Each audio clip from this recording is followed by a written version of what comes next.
Folks, Black Star Network is here. I'm real revolutionary right now. Black power. Support this man, Black Media. He makes sure that our stories are told. Thank you for being the voice of Black America, Roland. Stay black. I love y'all. All momentum we have now, we have to keep this going. The video looks phenomenal. See, this difference between Black Star Network and Black-owned media and something like CNN. You can't be Black-owned media and be scared. It's time to be smart. Bring your eyeballs home. You dig?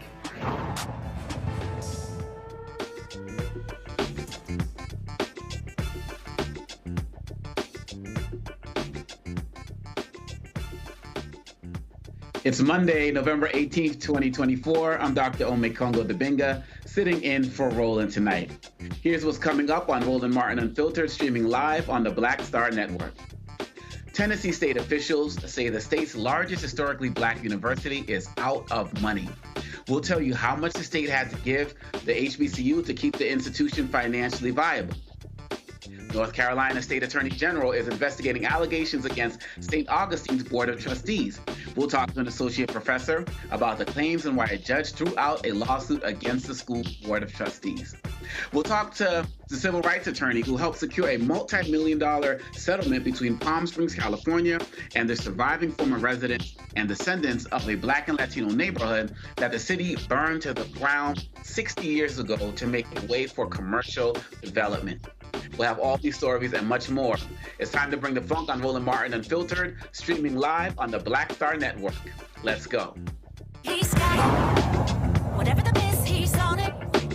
Whatever it is, he's got the scoop, the fact, the find. And when it breaks, he's right on time and it's rolling. Best believe he's knowing. Putting it down from sports to news to politics. With entertainment just for kicks, he's rolling.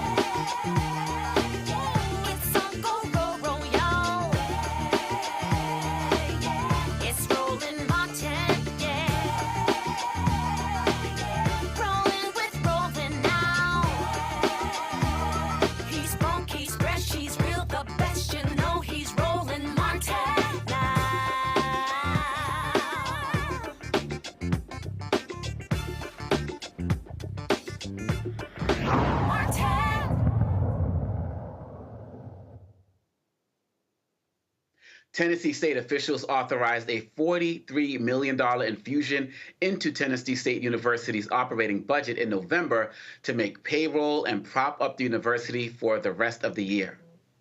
The funds come after the university laid off 114 people and cut expenses to cope with the financial crisis. TSU's new president acknowledged the university was about to go into the red on November 1st, even after it saved $11 million annually by letting go of the 114 staff members in October and saved another $13 million by cutting spending, travel, and purchases. University officials also went to Washington, D.C. and met with Saudi Arabian officials at the consulate to request $7 million owed to TSU. TSU's previous Board of Trustees signed a contract to pay former President Glenda Glover at least $800,000 to serve as an advisor after she resigned on June 30th. TSU's finances have been in trouble for decades. In 2023, a federal report found that TSU had been underfunded by $2.1 billion over 30 years. A previous state study determined the university, one of two land-grant institutions in Tennessee, was shorted by $150 million to $540 million over a century. 2 years ago, lawmakers approved $250 million for improvements to the campus at the governor's request, but those funds cannot be used for housing. TSU is working on a separate dorm project. Remember, Tennessee lawmakers voted to dismantle TSU's Board of Trustees earlier this year. There's a board meeting on Thursday. We'll be following up with this and bring you any updates. But right now, I would like to bring in my panelists to start us off with tonight, Dr. Julianne Malveaux, economist and author based out of D.C. and former president of Bennett College. So, Dr. Malveaux, I mean, I got questions for days. Just take it from you, from how you're seeing this, because wow, break it down from how you see it.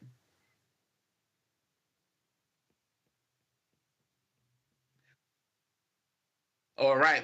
And we're going to still work on Malvo and get her up and running. We're going to take a break and be right back at Roland Martin, live on the Black Star Network. Hi, I'm Isaac Hayes III, founder and CEO of Fanbase. Fanbase is a free-to-download, free-to-use, next-generation social media platform that allows anyone to have followers and subscribers on the same page. Fanbase was built through investment dollars from equity crowdfunding from the Jobs Act. People just like you help build Fanbase, and we're looking for more people to help build Fanbase. We are currently raising $17 million in a Regulation A crowdfund on Start Engine. We've already crossed $2.1 million, but we're looking to raise more capital from people just like you that deserve the opportunity to invest in early-stage startups without having to be accredited investors. So right now, I'd like you to go to startengine.com/fanbase and invest. The minimum to invest is $399. That gets you 60 shares of stock in Fanbase right now, today. And then use Fanbase to connect with friends, grow your audience, and be you without limits.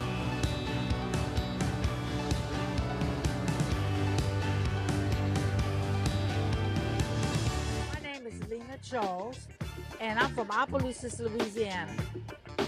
Yes, that is Zydeco capital of the world. My name is Margaret Chappelle. I'm from Dallas, Texas, representing the Urban Trivia Game. It's me, Sherry Shepherd, and you know what you watch. Roland Martin on Unfiltered.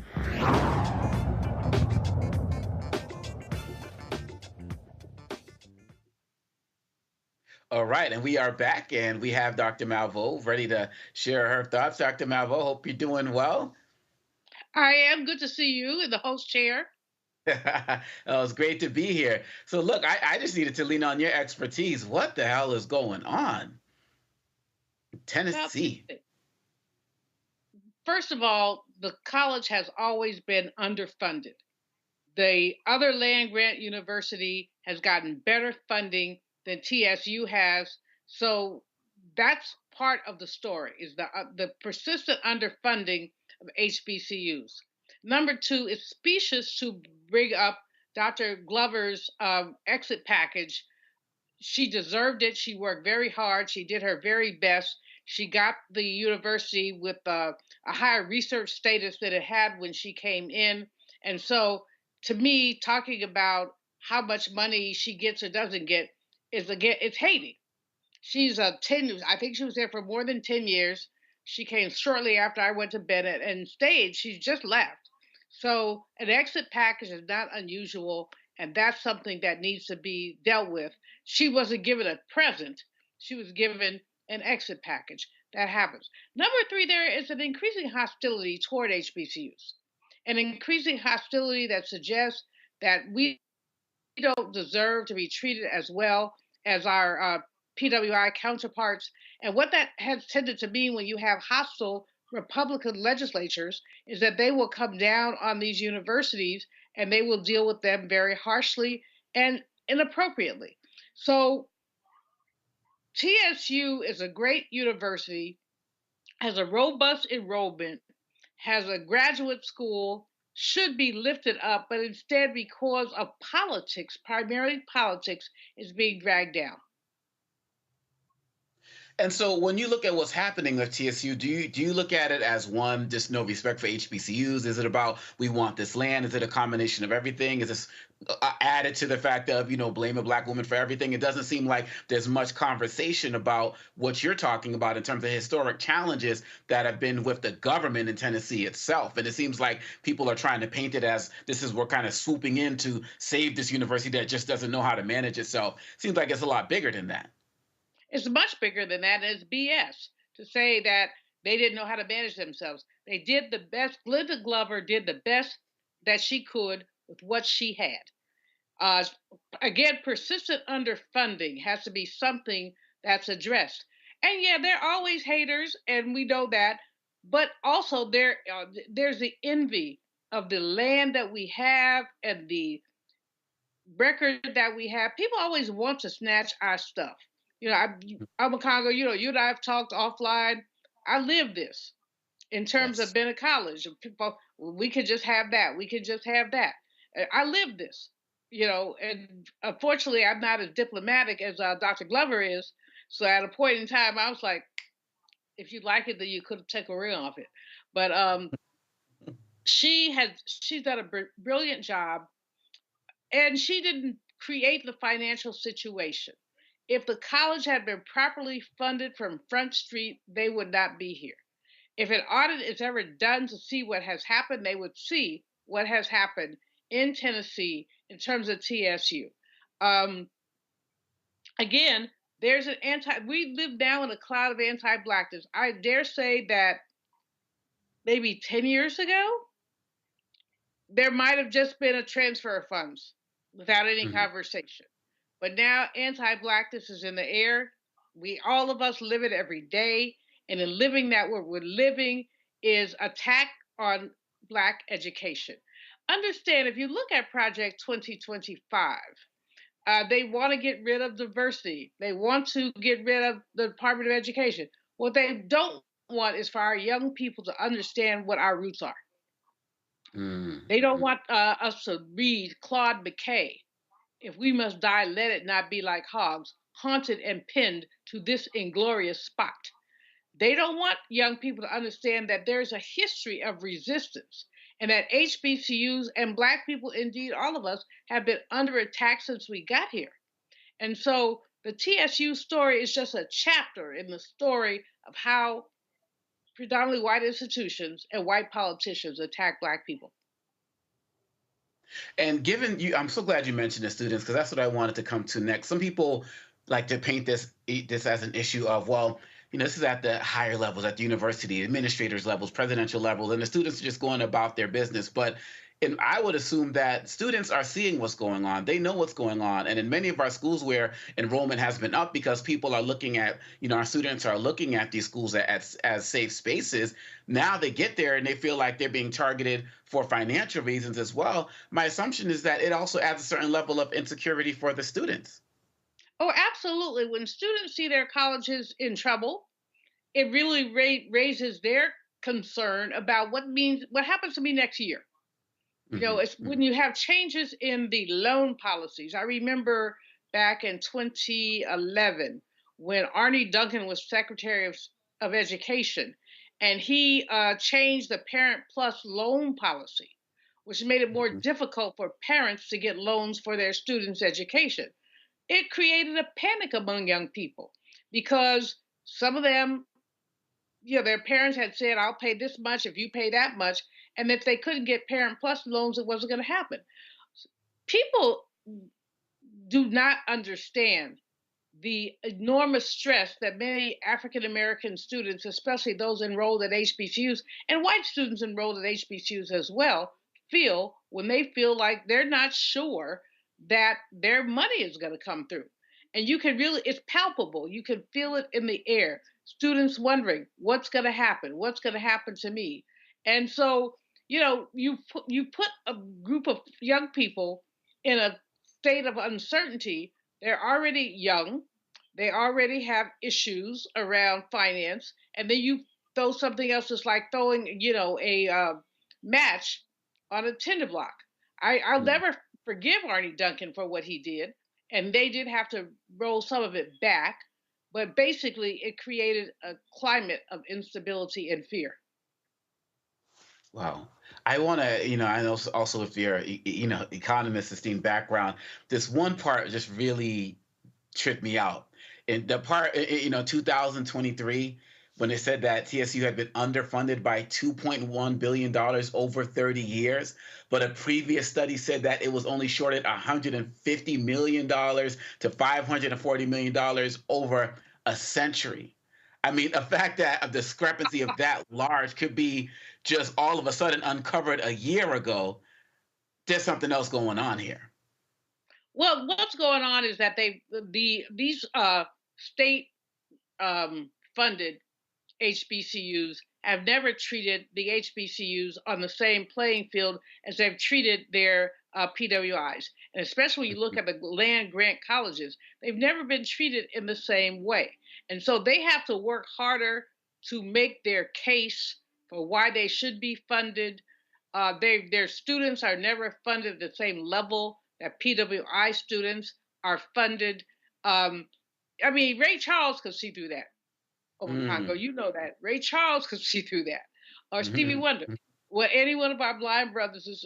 What is the problem here? The problem here is Black self-determination.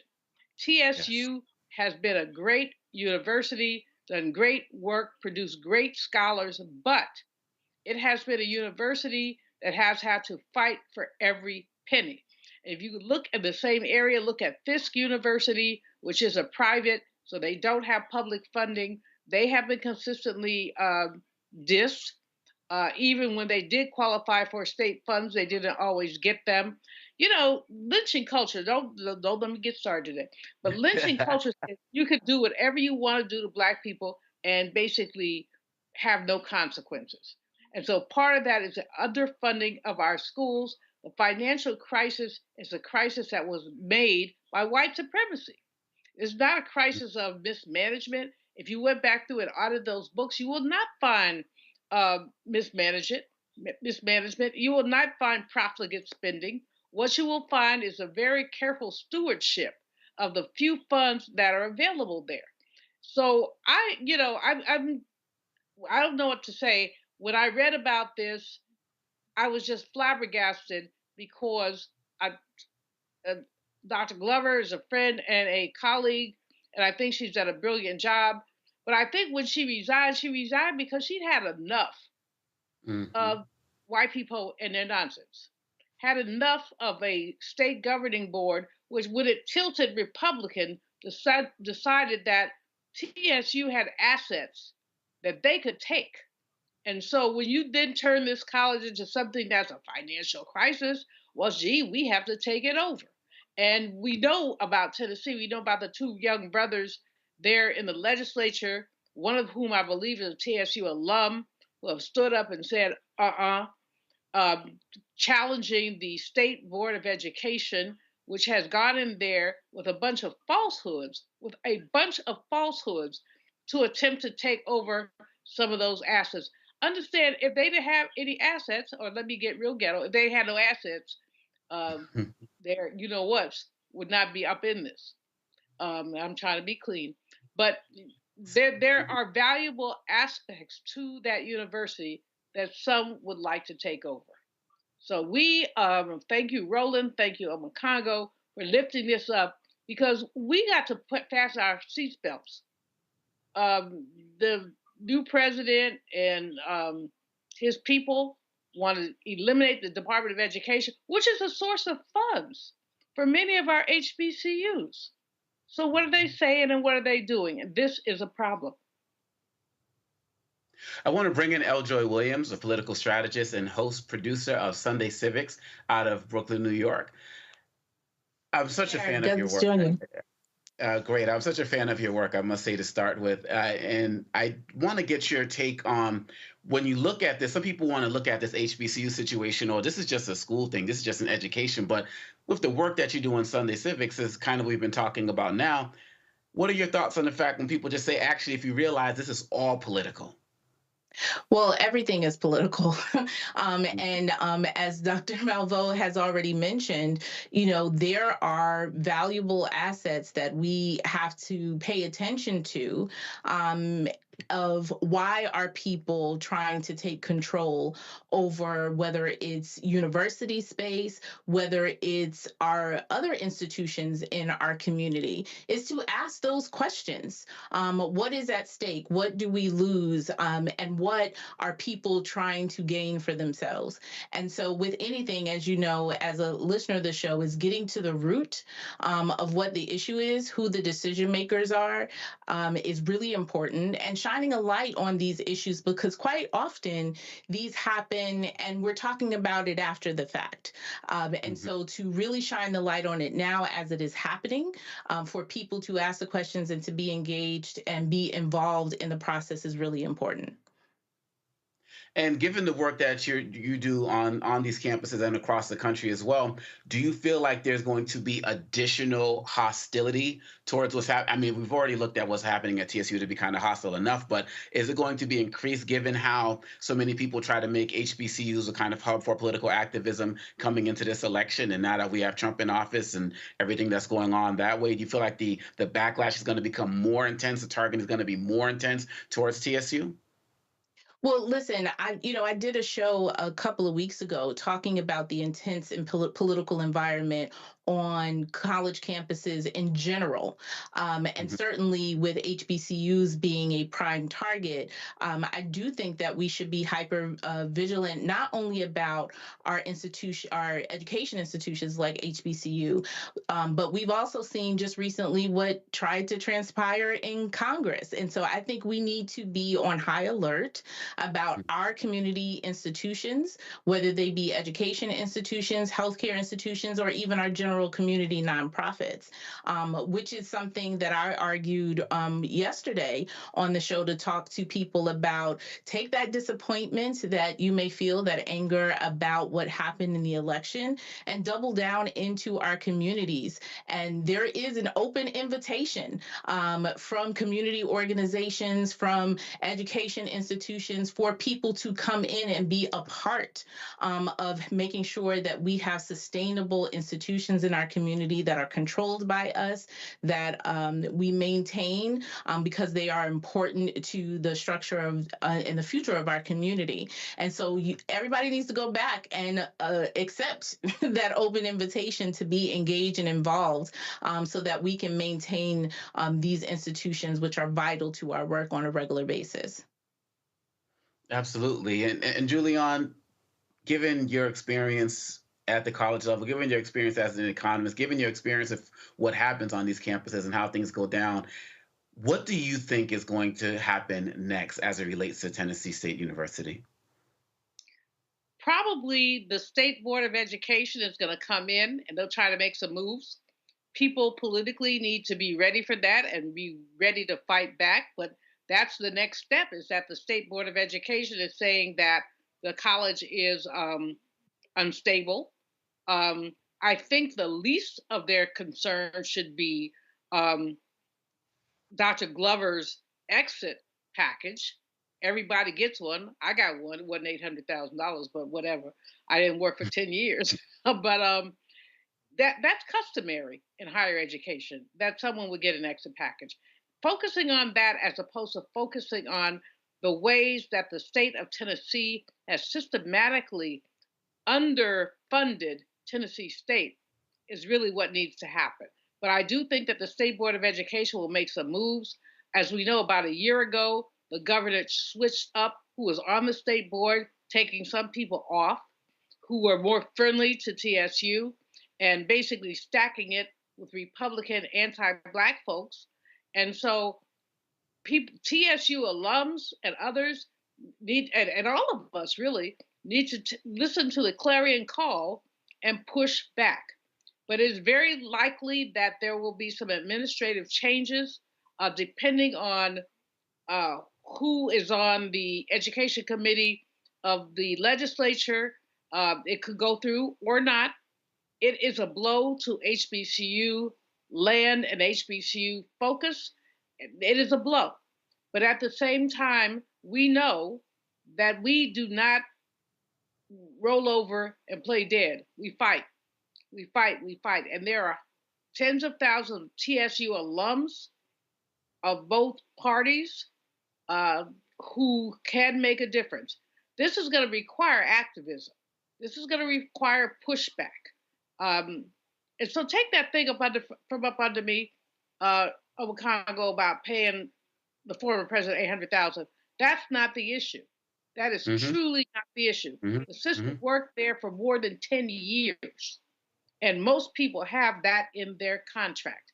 The issue is how the state of Tennessee has been systematically underfunding this university and then standing back. It's like you lit a match, you stand back, oh, how do we get a fire? Well, dude, you lit the match. And they've been lighting the match on Black education ever since we had this state land grant university that a brilliant sister had lifted up and gotten accreditations that they didn't ever have before. Well, we are definitely going to be keeping an eye on this on Roland Martin Unfiltered and the Black Star Network. And we just have to make sure that we're telling the story because, once again, we're not seeing this anywhere else. So we're going to be back with more Roland Martin Unfiltered on the Black Star Network right here with Roland Martin on the Black Star Network. Let's go. Hatred on the streets, a horrific scene, a white nationalist rally that descended into deadly violence. White people are losing their damn minds. As an angry pro-Trump mob storms the U.S. Capitol, we've seen shooting. We're about to see the rise of what I call white minority resistance. We have seen white folks in this country who simply cannot tolerate black folks voting. I think what we're seeing is the inevitable result of violent denial. This is part of American history. Every time that people of color have made progress, whether real or symbolic, there has been what Carol Anderson at Emory University calls white rage as a backlash. This is the rise of the Proud Boys and the Boogaloo Boys. America, there's going to be more of this. Here's all the Proud Boys, guys. This country is getting increasingly racist in its behaviors and its attitudes because of the fear of white people. The fear that they're taking our jobs, they're taking our resources, they're taking our women. This is white fear.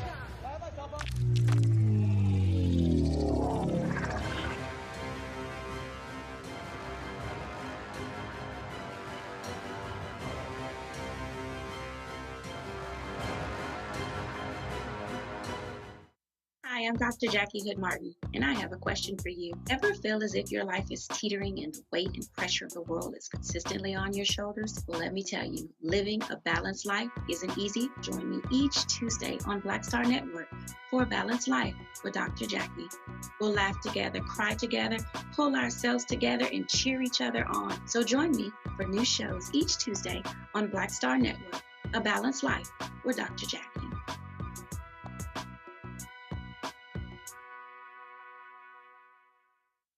Hello, I'm Jamia Pugh. I am from Coatesville, Pennsylvania, just an hour right outside of Philadelphia. My name is Jasmine Pugh. I'm also from Coatesville, Pennsylvania. You are watching Roland Martin Unfiltered. Stay right here.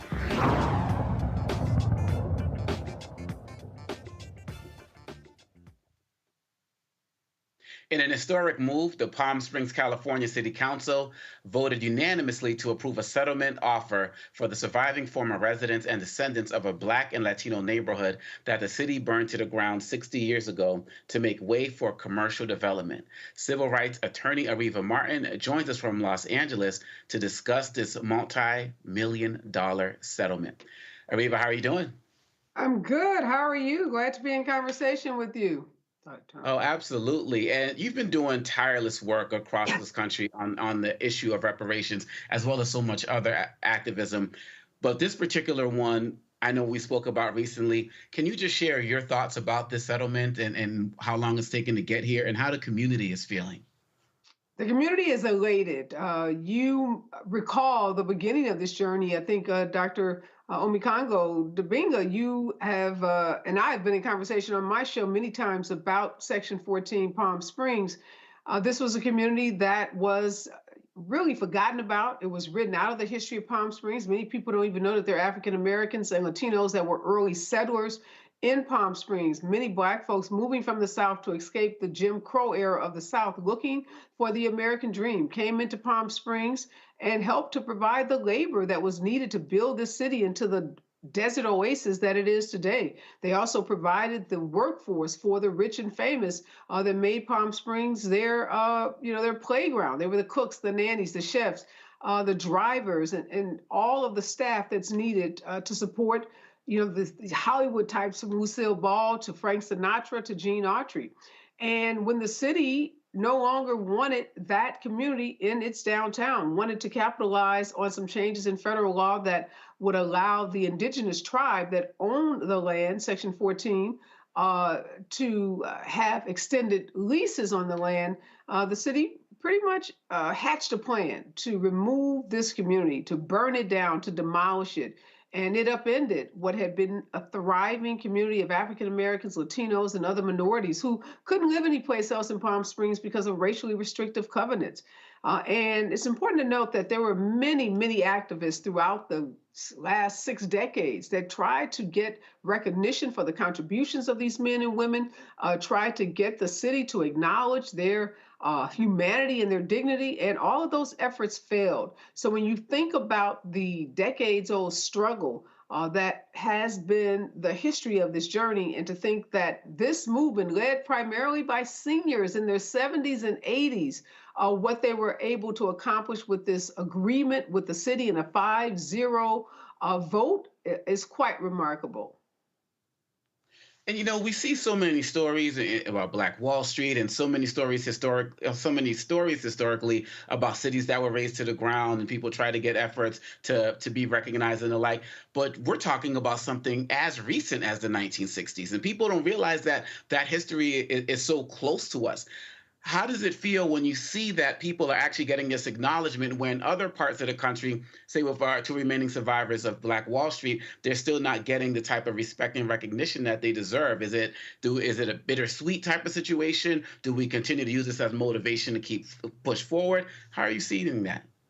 Well, it's definitely encouraging, right? Because we know whenever you break a ceiling, whenever you break a glass ceiling, whenever you do something that was thought to be impossible and you make the impossible possible, you know what that means in terms of other communities. And the thing that's so remarkable about this matter, Dr. Dominguez, these cases, as we saw recently in the Tulsa, Oklahoma case, they don't fit into the legal framework that currently exists in our country. Because these matters happened so many decades ago, you don't have the traditional route to go into court and file an action because of statutes of limitations. Those statutes bar these types of claims. So this work is legal in part, but I call this movement work. And the lawyers and the activists that are on the front line, like myself, doing this work, understand that this is a collective body of work, a collective body of people that have to come together to move this work forward. And yes, I wish there was a different outcome in Tulsa, but I'm encouraged. They have a new mayor in that city. And I'm encouraged by some of the local efforts we've seen all around the country. And one more question before I turn it over to the panel. It seems like after the fees and everything comes down, it's going to come out to about $4,000 per individual. And many people who are involved in this. Let me correct you, Dr. Dominguez. That's not a quote from me. That's not a quote from any of the plaintiffs. That's some math done by someone, I don't know who, but that is not, there's been zero determination about the distribution of the cash portion of this agreement.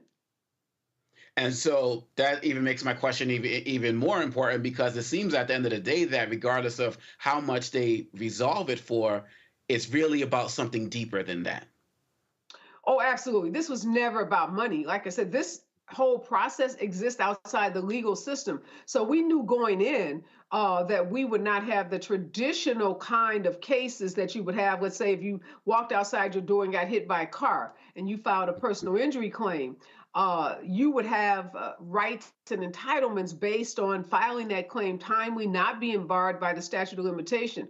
My clients took a year to find a lawyer. They called law firm after law firm, lawyer after lawyer, and they kept getting no, because the lawyers don't take cases that happened 60 years ago because you can't get recovery for those kinds of cases. And most of the clients don't have the financial wherewithal to pay the attorney along the way. So we knew that this was not going to be about money. This was always about recognition. It was always about building back a community that had been decimated by this racial atrocity. It was about forcing the city to recognize, acknowledge, and honor the humanity and the dignity of this community. So for us, the $6 million or so restitution is like $600 million, because that's how against the odds this case was in terms of getting a dime. I mean, going into this, there was no real legal framework for us to make a financial recovery. So that makes the victory even more significant. And my clients are just ecstatic about the way they were able to hang together, stay together, work together, build strong alliances and strong coalitions, and cross the finish line. Eljoy, your question for Aviva Martin. You know, like you mentioned, there are states all across the country that are embarking on their own reparations work. And here in the state of New York, I was part of the coalition that led to the passage and the implementation of setting up a reparations commission for the state of New York.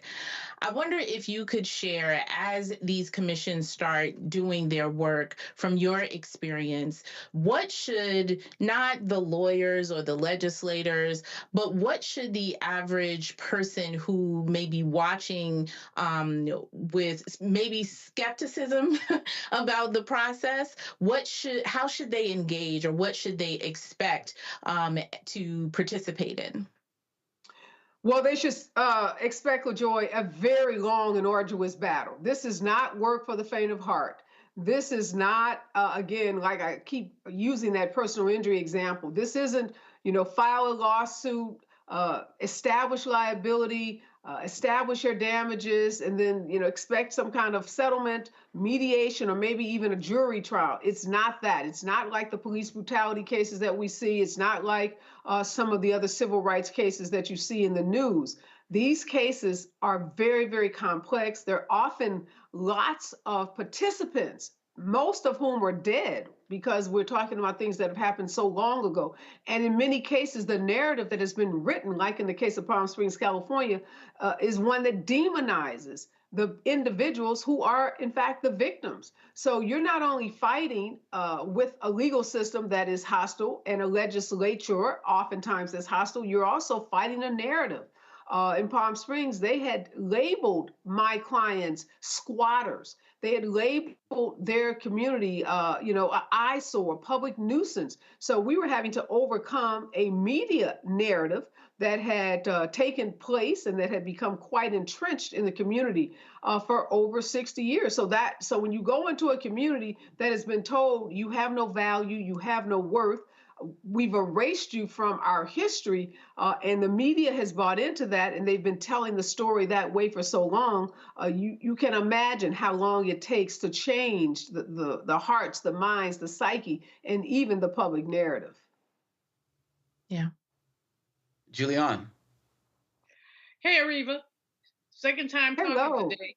And thank you. Again, congratulations. I'm just over the moon about the settlement. Over the moon about the work, and just please give Pearl Devers, one of the original whatever she was, what original occupants, my love and my she was a survivor, she was an organizer. At times she was Mama Pearl. I mean, she was the glue that kept this whole community together through this process. She's a force to be reckoned with. She really is a force to be reckoned with. I want to talk about two parts of what's just happened.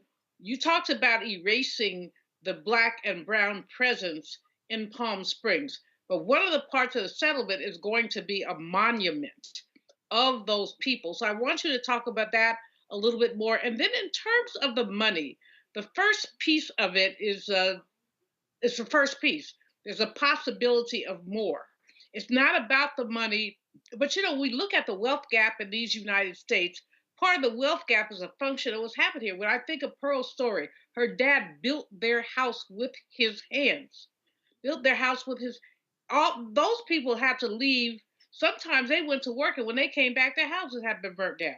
So that's the basis of the wealth gap, is the taking of Black property. So when we look at that, talk about part two. There's a possibility of more of a settlement. You got part one, first of all, the monument, then secondly, part two of the settlement. Great question, Julianne. And in Evanston, after the city council in Evanston set aside money for housing remediation, for redlining of those Black residents of Evanston, churches and clergy came together in Evanston, and other foundations came together, and they now have distributed, I believe, over $5 million additional dollars. So you are so right. The possibility is ripe. Section 14 Survivors is a 501c3 nonprofit. I was instrumental in helping them raise hundreds of thousands of dollars to fund this effort, but they are now poised to seek state funding, local funding, and foundation funding. They can now be the repository of other reparations funding. I can see clearly the indigenous tribe, now that the matter is settled, also looking to maybe make contributions to the nonprofit. So this is, in many ways, just the beginning of the opportunities for there to be additional revenue donated to the nonprofit that can be distributed to the survivors and the descendants. The monument, as you will recall, Julianne, as you were coming into Palm Springs, that was something we heard over and over and over again during our listening sessions, is that we come to this city and there's nothing that reflects our contributions. And that's why monuments and public art are so important, because they say to tourists, they say to residents, they say to future generations, this community was here. They had a critical role in the building of this community. And Ms. Pearl and others, the 70, 80-year-old activists, they're going to pass on. We're all going to pass on. But that monument will live on, in infinity. And folks, 30 years from now, 50 years from now, we'll get to read about these pioneers and pay honor and tribute to them. So we're so excited about that, because building a community back, which is a lot of what we've been doing too, is really community building. And now for them to be able to go to a place and show their grandkids, here's your grandfather. He was a carpenter. He helped to build this city. And there's going to be a park renamed for the survivors, and to say here it's again something that's a part of the city's fabric that recognizes there's a day of remembrance, and there's a commitment to help build a racial and cultural healing center. So there are so many opportunities beyond this initial agreement that will address that issue of generational wealth building as well as community building. Ariva Martin, thank you so much for not only what you're doing here, but what you're doing across the country. It's great. It's so great to be on the opposite side of this conversation. You do incredible work that you're doing for Ariva Martin in real time on KBLA as well. I just wish you continued success. And you can always call on the Black Star Network whenever you got updates for us. We are here for that as well. Thank you so much. Thank you. Thanks to your whole panel. Be well. No doubt. All right, we'll be right back with more Roland Martin Unfiltered on the Black Star Network. When you talk about blackness and what happens in Black culture, covering these things that matter to us, speaking to our issues and concerns. This is a genuine people-powered movement. There's a lot of stuff that we're not getting. You get it, and you spread the word. We wish to plead our own cause. Too long have others spoken for us. We cannot tell our own story if we can't pay for it. This is about covering us. Invest in Black-owned media. Your dollars matter. We don't have to keep asking them to cover our stuff. So please support us in what we do, folks. We want to hit 2,000 people, $50 this month, raise $100,000. We're behind 100,000, so we want to hit that. Y'all money makes this possible. Checks and money orders go to P.O. Box 57196, Washington, D.C. 20037-0196. PayPal is R Martin Unfiltered. Venmo is RM Unfiltered. Zelle is Roland at RolandSMartin.com.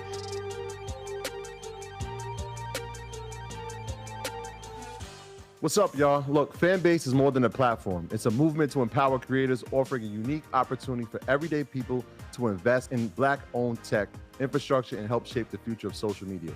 Investing in technology is essential for creating long-term wealth and influence in the digital age. The Black community must not only consume tech, we must own it. Discover how equity crowdfunding can serve as a powerful tool for funding Black businesses, allowing entrepreneurs to raise capital directly through their community through the Jobs Act.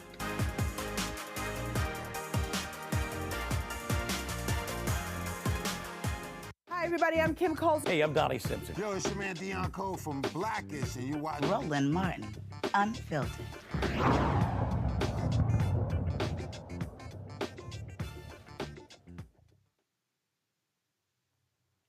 The family of a Black Las Vegas man killed by police after calling for help during a home invasion wants the cop who pulled the trigger charged.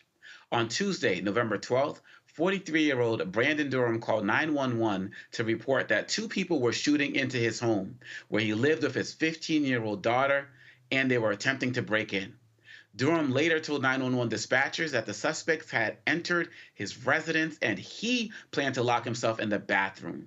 This happened when the 3 Las Vegas Metropolitan police officers responded to the scene and kicked the door open to Durham's home. Before we show you the video, we want to warn you it is disturbing. Now is the time for you to turn away. A medium build, red beanie, wearing a black sweatshirt and dark colored pants.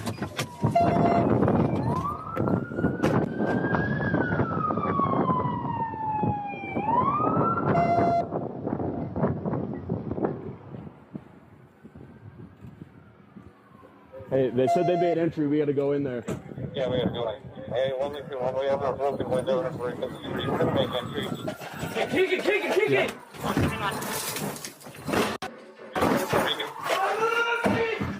Metro Police! Metro Police! Hey, drop the knife!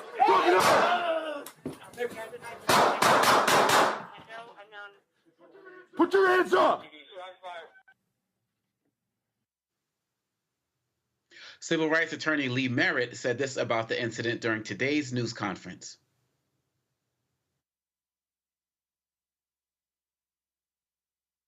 We believe, and this is the conversation that we had with the district attorney's office today, that an arrest warrant should be issued immediately for the arrest of Officer Alexander Bookman, of Officer Alexander Bookman. Today earlier, the assailant, the suspect who had entered the home illegally, was supposed to be arraigned and refused to come down for arraignment. We appreciate that the court issued an order demanding that the suspect be brought to court by any means necessary in a week's time. We will be here with the Durham family at the subsequent meeting next week to ensure that the criminal process goes forward, both against the assailant who entered the property, the reason that police were called. But when officers enter someone's home, they have a legal obligation, a constitutional obligation to respect the rights of the resident. That's when a citizen's rights is at its highest. And in this case, we had an absolute tragedy occur. And so we're here to answer questions. We're here to put out our statement to the public. We thank everyone who's called the district attorney's office. You have gotten his attention. He is investigating the case. He is not prepared, based on our conversation today, and we're happy to answer questions about it.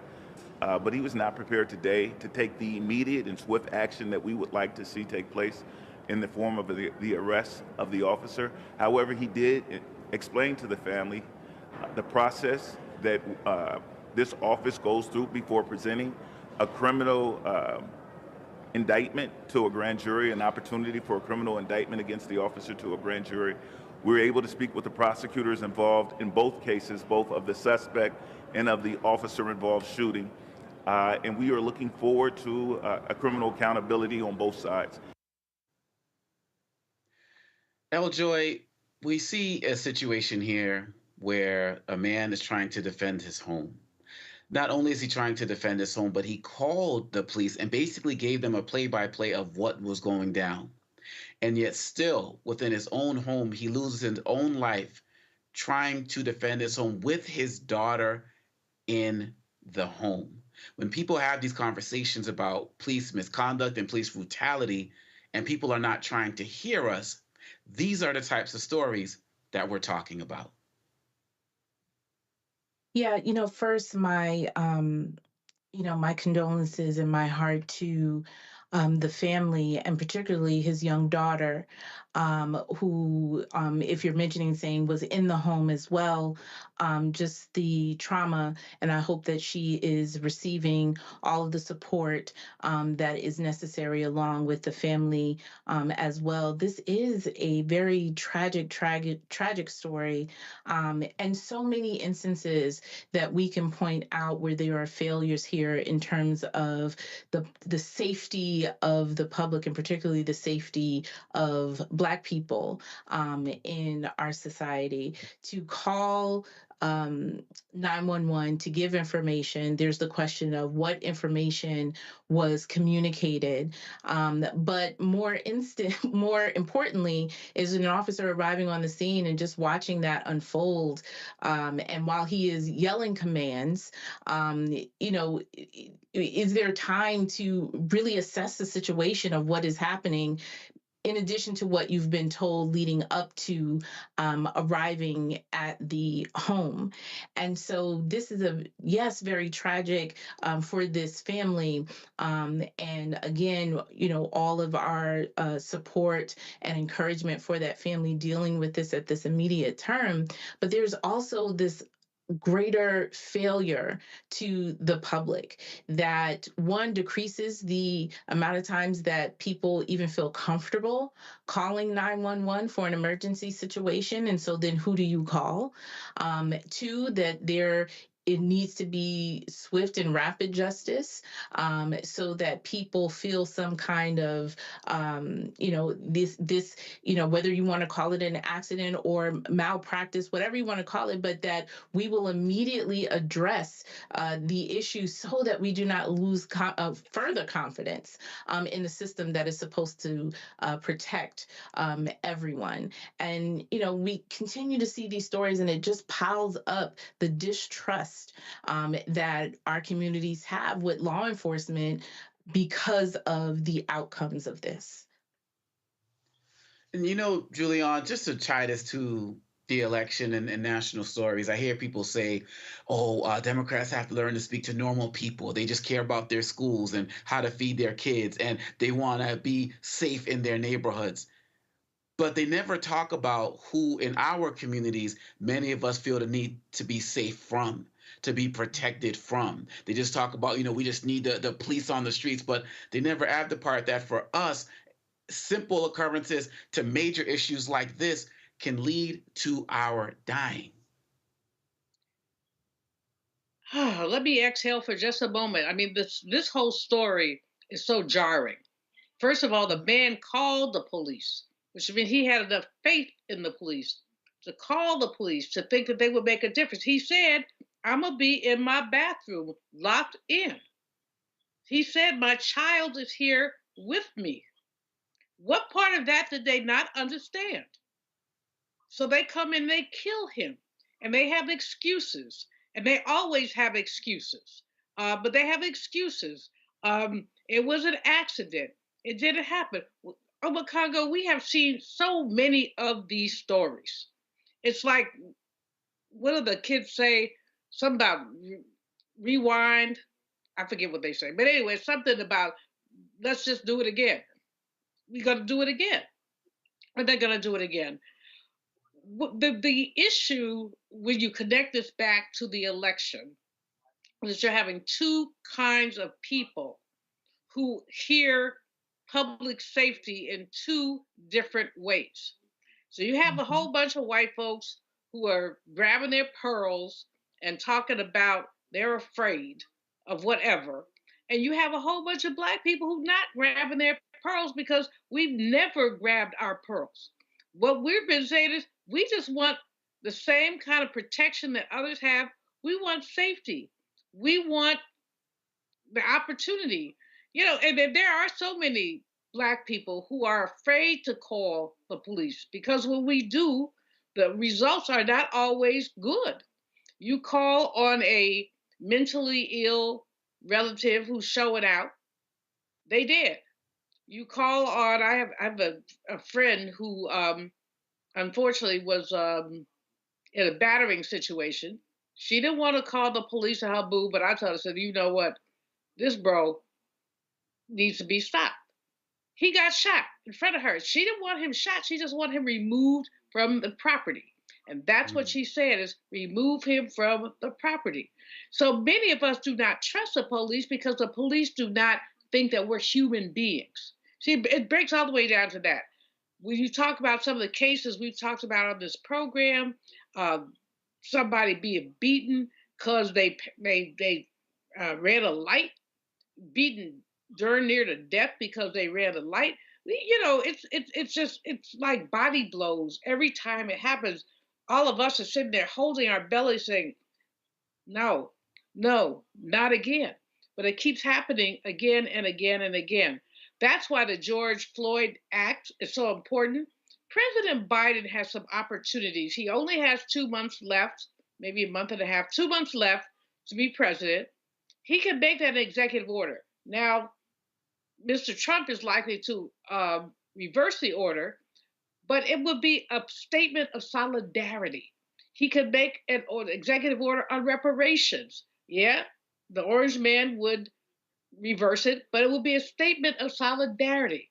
He has an opportunity to make a difference. And every time we see a case like this, Brother Domingo, every time we see a case like this, there is a howl coming out of the wilderness saying, how long, how long, how long?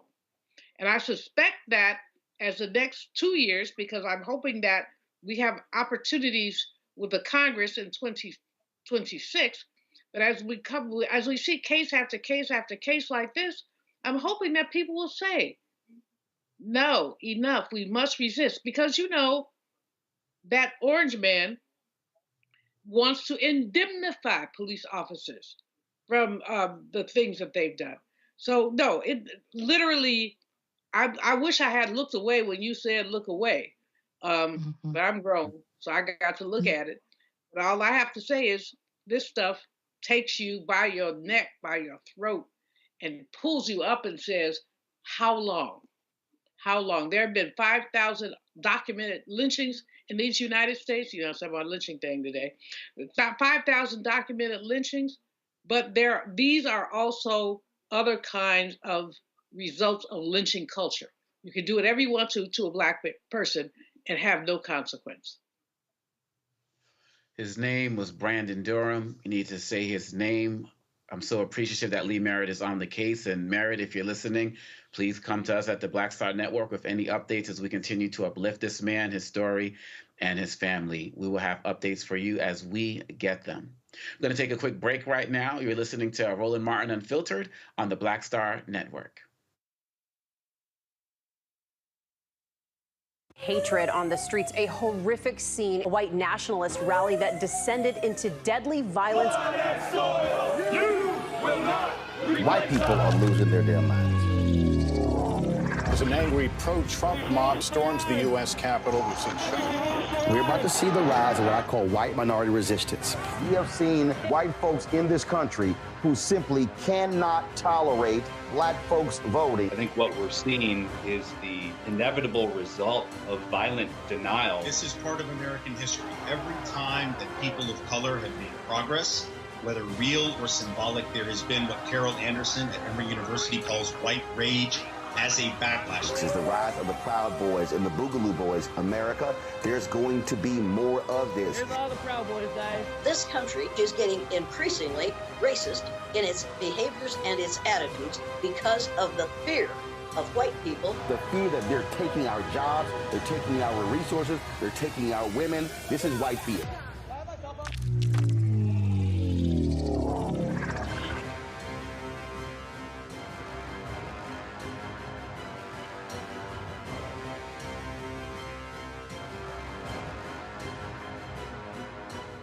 Hi, I'm Dr. Jackie Hood Martin, and I have a question for you. Ever feel as if your life is teetering and the weight and pressure of the world is consistently on your shoulders? Well, let me tell you, living a balanced life isn't easy. Join me each Tuesday on Black Star Network for a Balanced Life with Dr. Jackie.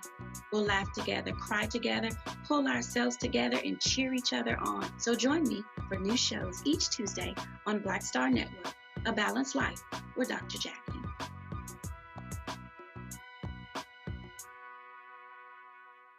I'm Russell L. Honoré, Lieutenant General, United States Army, retired, and you're watching Roland Martin Unfiltered.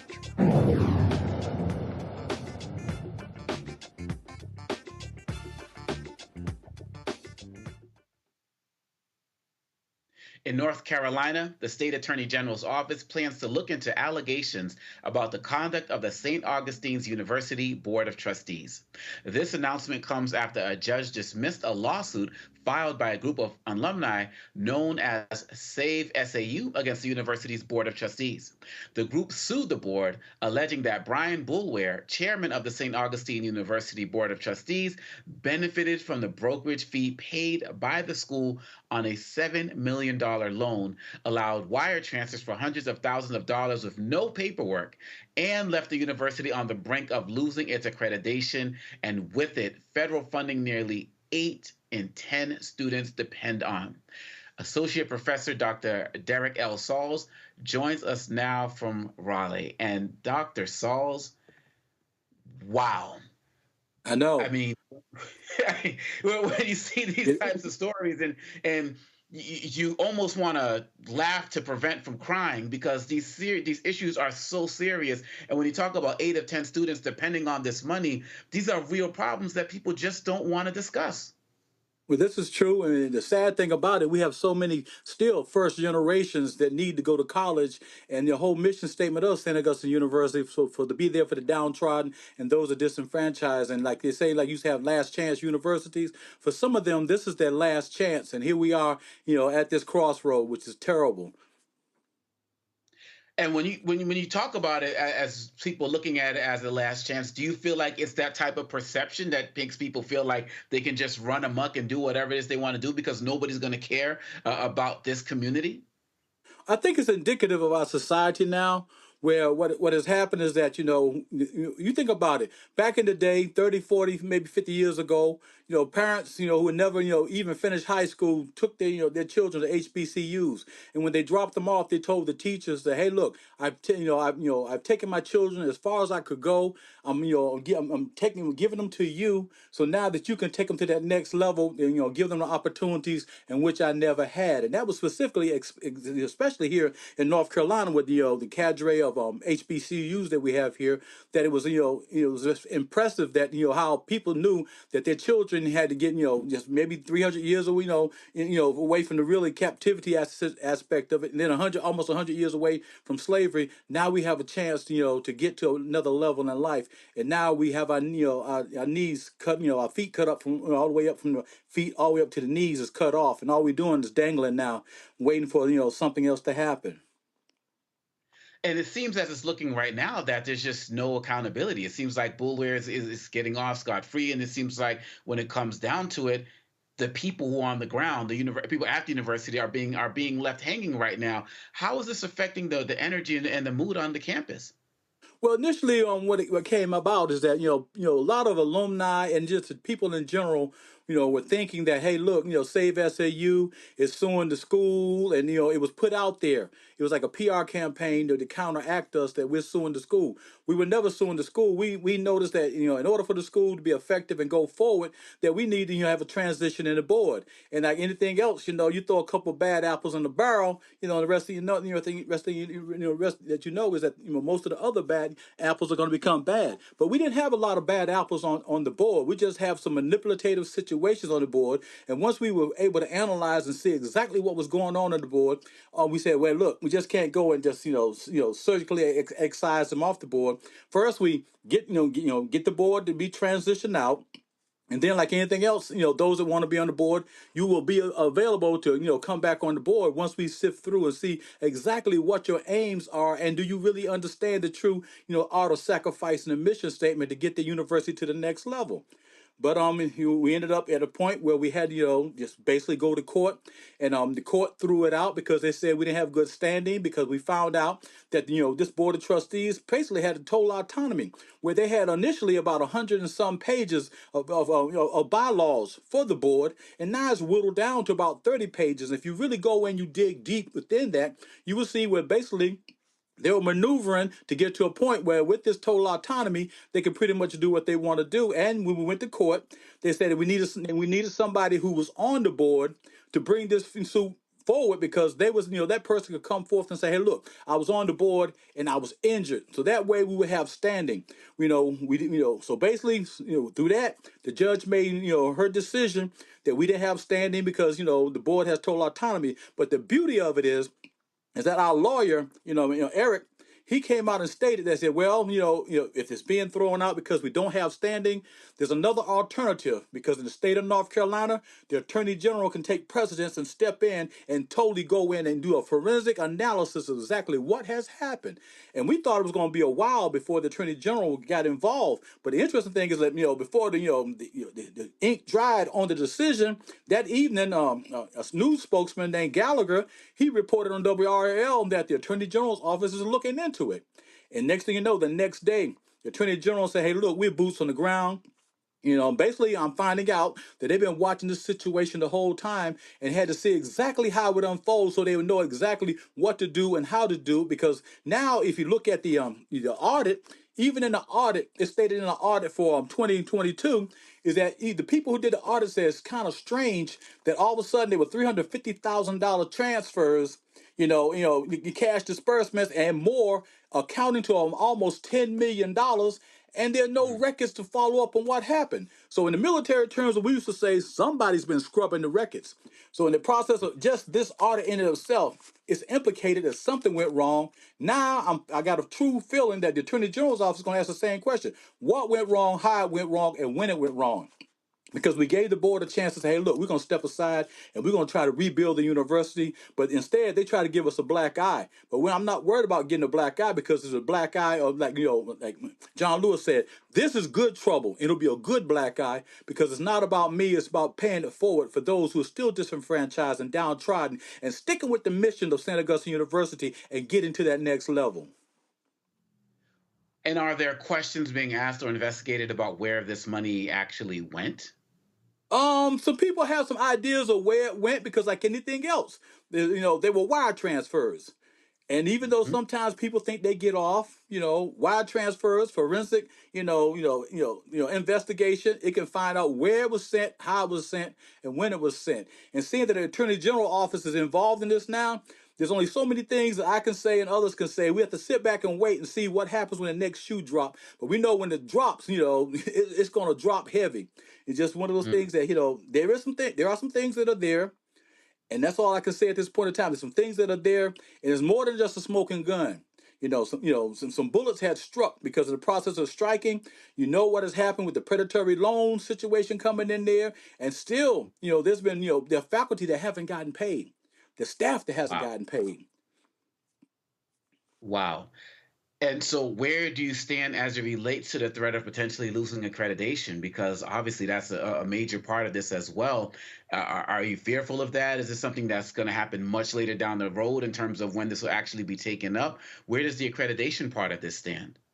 See, what people got to understand that when all of a sudden, the SACs reversed their decision, they only reversed their decision until they had a chance to come back on campus and totally review the fiduciary management on campus. And now the first week of December, SACs is going to meet and say, okay, the Saint Augustine University do what they're supposed to do, for the accreditation to stay in place. I'm a firm advocate, but once the Attorney General office gets in there and they see what has happened the past several years with the bad fiduciary management and the oversight of the board where they supposed to have oversight, but they were overbearing. I think that at that point in time, SACs is going to be in a position where they say, hey, look, the university academically was strong because I taught at the university and I was there, boots on the ground. And there are great students that have come out of there and doing great things. They're going to say, hey, look, this is my hope. And, as I go forward, the SAC COC will look at it and say, hey, look, the university, academically strong. We went in there looking at fiduciary management because, Everett Ward had gotten them off SAC's probation. Okay. And now, once Everett Ward got them off SAC's probation, then they come in on March 26th, 2020 and tell Everett Ward, we don't need you anymore. It's time for you to go. The Board of Trustees. Why would you get rid of a man who built a bridge with the Episcopalian Church, got them back actively involved, and got a university finally get into a firm foundation financially, and then you tell him to leave? So now I'm looking at the chess game. And in the process of looking at the chess game, hopefully SACs will look at this chess game and say, hey, look, the people who were good-hearted there, the faculty and staff and administration who had good hearts that were there, were trying to make things happen. There was a chess game going on that they did not know about, and they were being maneuvered. and and put in different situations, and also information was shielded from them, and sometimes they were given bad information to make others look like they were enemies. But no, they weren't the enemies. It was the fact that the chess game, and St. Augustine's is in checkmate right now. So now in December, we're going to find out what was Sachs going to say. But the aspect I'm thinking, if the Attorney General comes in, does its investigation, and say, hey, look, we telling the board the board needs to be reconstituted. And if the board's reconstituted, I'm praying that Sachs will will look at that and says, okay, we know it's going to take 3 years for any university got to have 3 years financial records.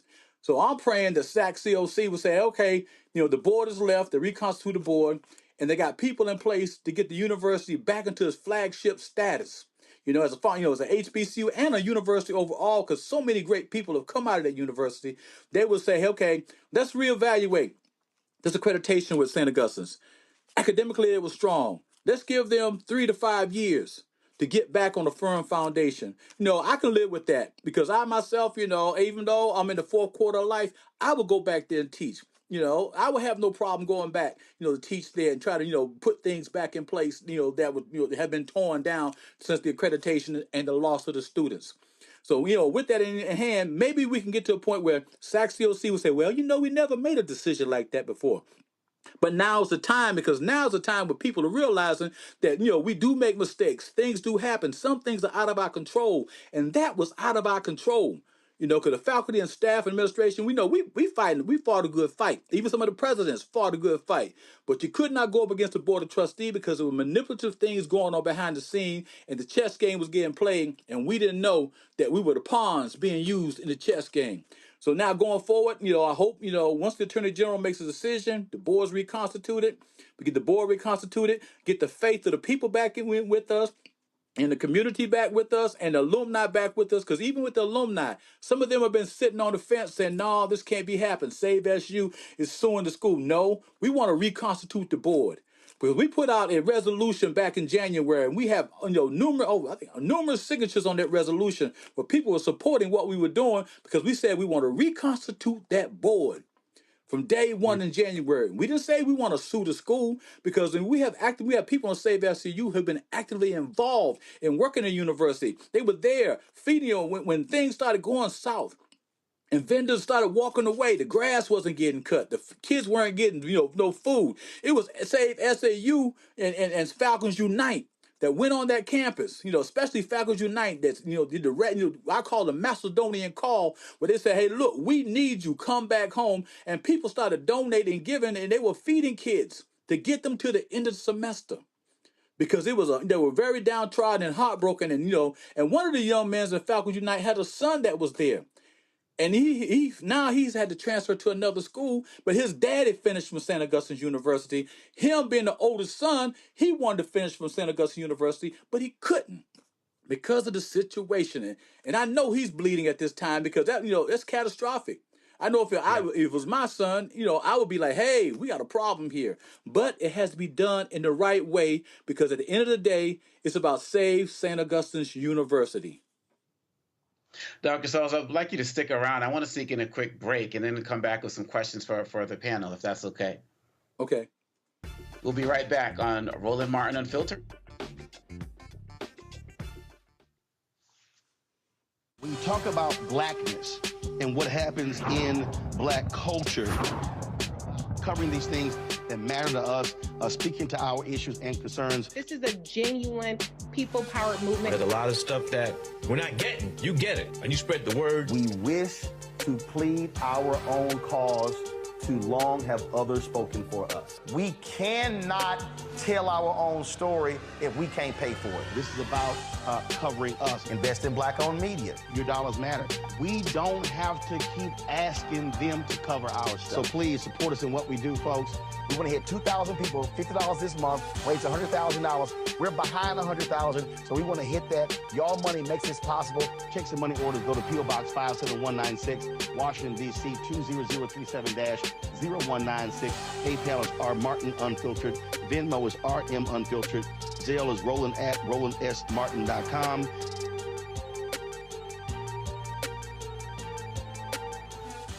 Pull up a chair, take your seat. The Black Tape with me, Dr. Greg Carr, here on the Black Star Network. Every week, we'll take a deeper dive into the world we're living in. Join the conversation only on the Black Star Network. It's John Murray, the executive producer of the new Sherry Shepherd Talk Show. This is your boy, Earthquake. And you're tuned in to Roland Martin, Unfiltered.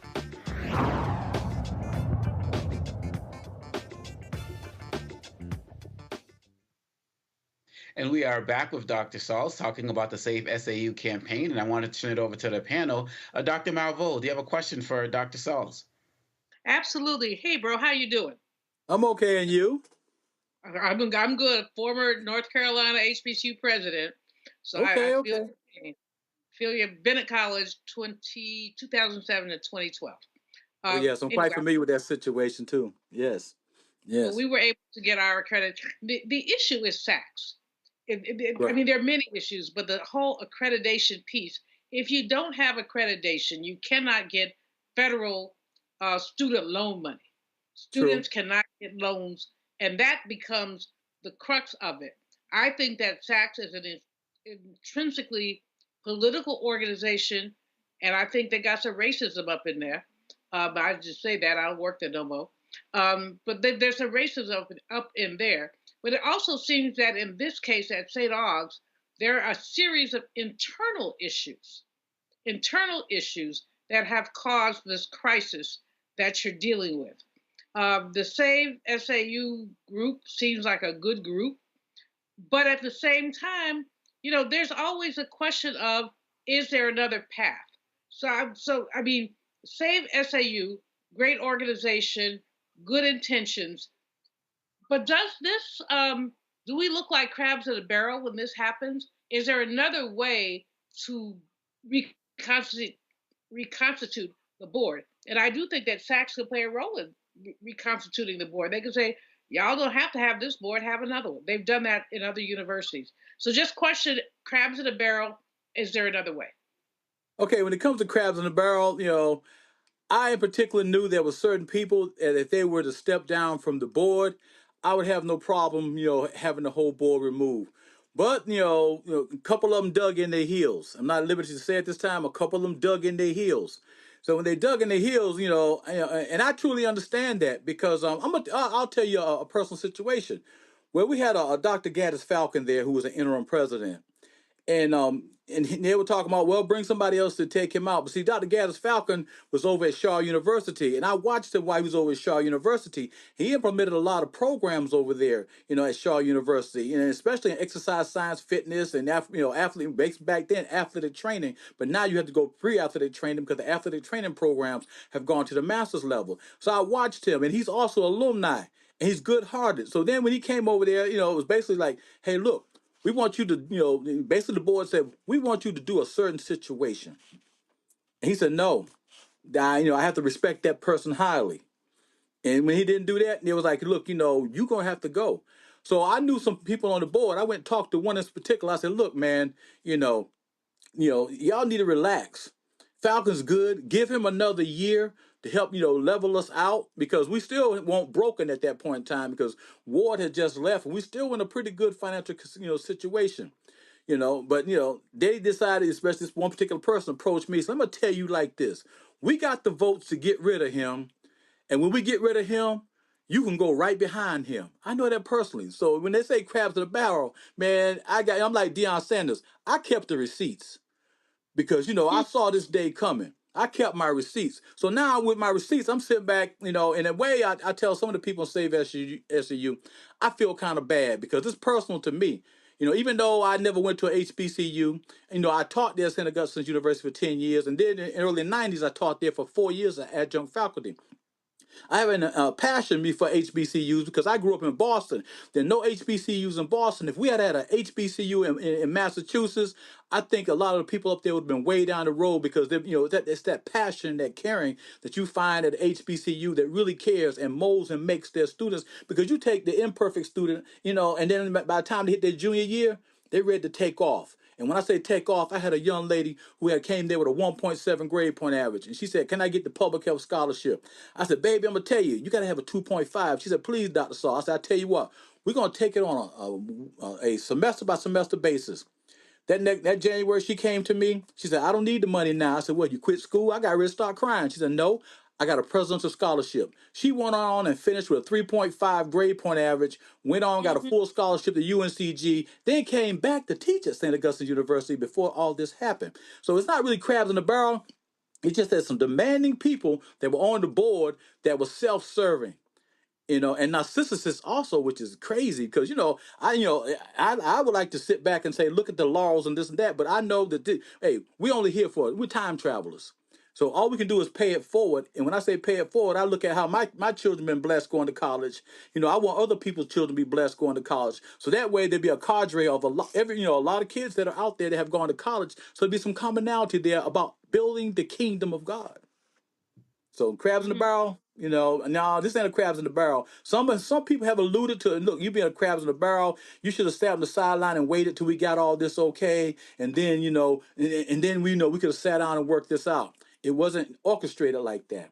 It was basically, let me put people in position in this chess game so I can go ahead on and put them in checkmate. Eljoy, your question.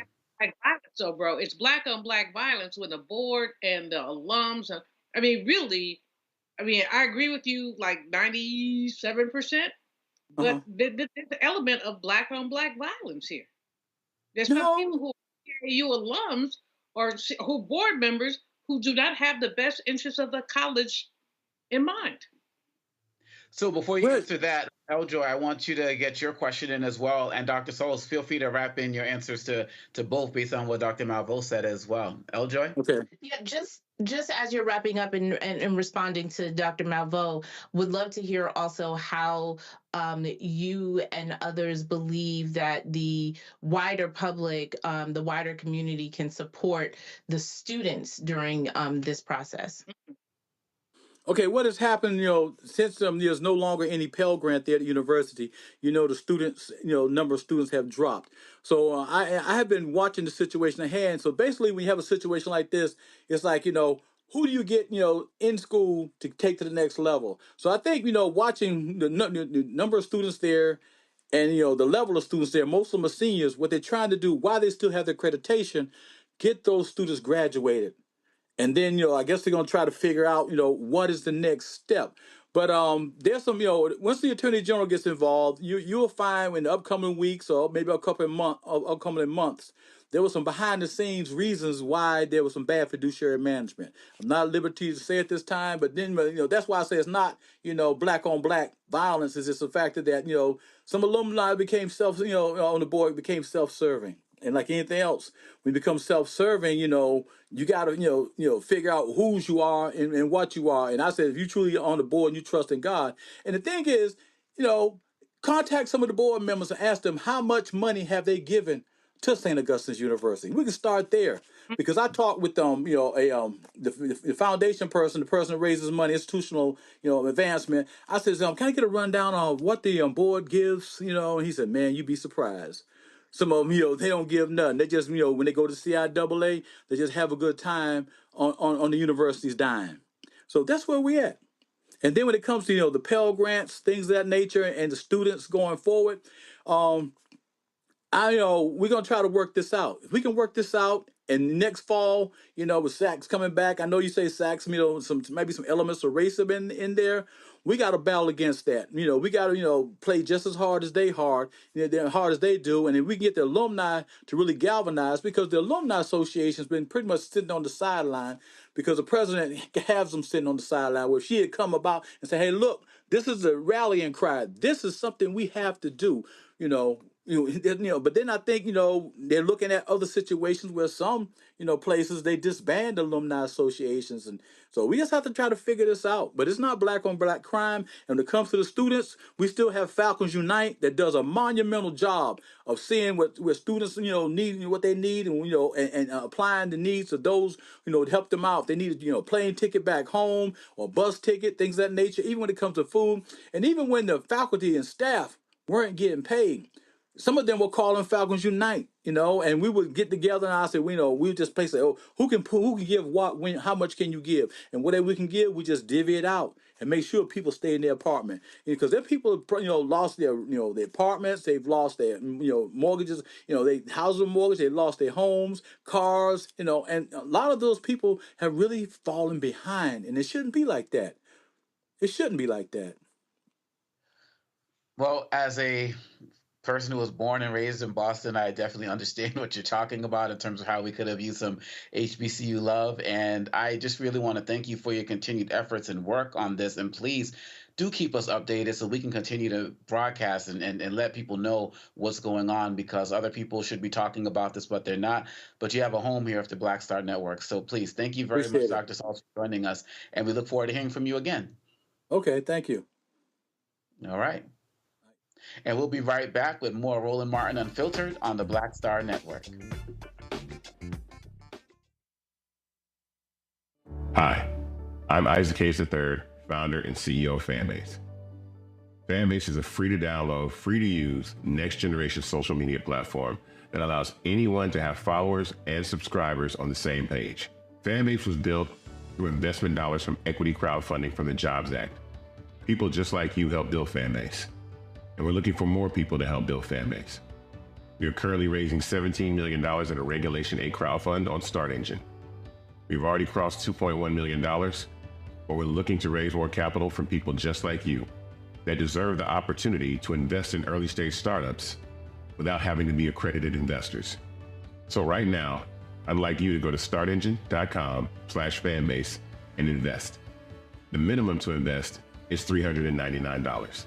That gets you 60 shares of stock in Fanbase right now, today. And then use Fanbase to connect with friends, grow your audience, and be you without limits.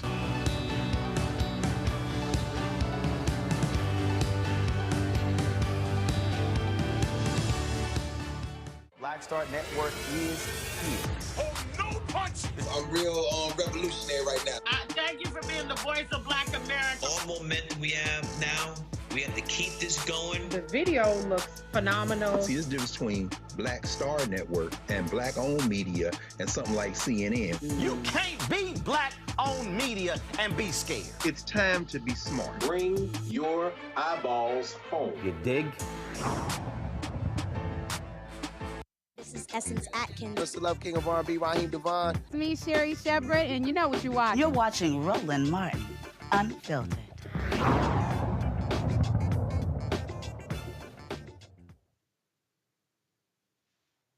MSNBC's Morning Joe co-host Joe Scarborough and Amika Brzezinski, two of Trump's fiercest critics in the media, told their viewers Monday they had a face-to-face meeting last week with the convicted felon at Mar-a-Lago. They said it was an important opportunity for those who disagree to speak with each other.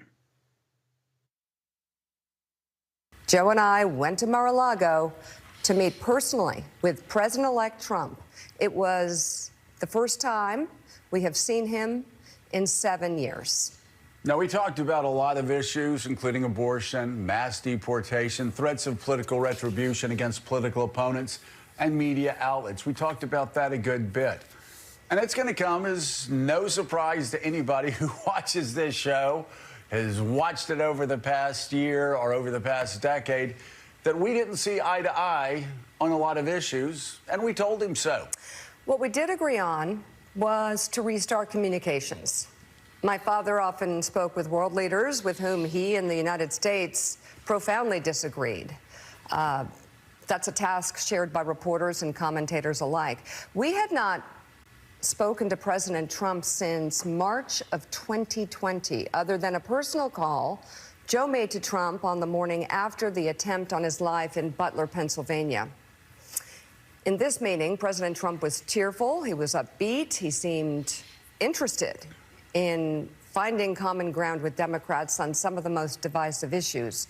And for those asking why we would go speak to the president-elect during such fraught times, especially between us, I guess I would ask back, why wouldn't we? 5 years of political warfare has deeply divided Washington and the country. We have been as clear as we know how in expressing our deep concerns about President Trump's actions and words in the coarsening of public debate. But for nearly 80 million Americans, election denialism, public trials, and January 6th were not as important as the issues that moved them to send Donald Trump back to the White House with their vote. Joe and I realize it's time to do something different. And that starts with not only talking about Donald Trump, but also talking with him. Viewers voiced their disgust on social media, saying the host only met with Trump to avoid being targeted for disagreeing with him.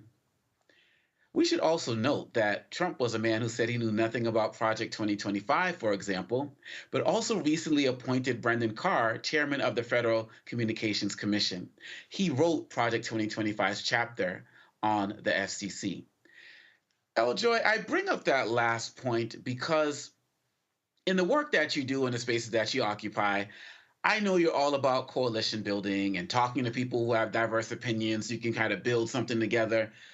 But there's a difference between talking with somebody of a different political perspective versus somebody who is an outright liar and platforming him. You know, in the book on Tyranny by Tim Snyder, he talks about one of the challenges when a dictator comes into power is that the media acquiesces in advance, that people acquiesce in advance because they're afraid of basically the smoke. Am I off on this? As somebody who's out there in those streets, as somebody who works to build coalition and talk to people of different opinions, am I missing something here?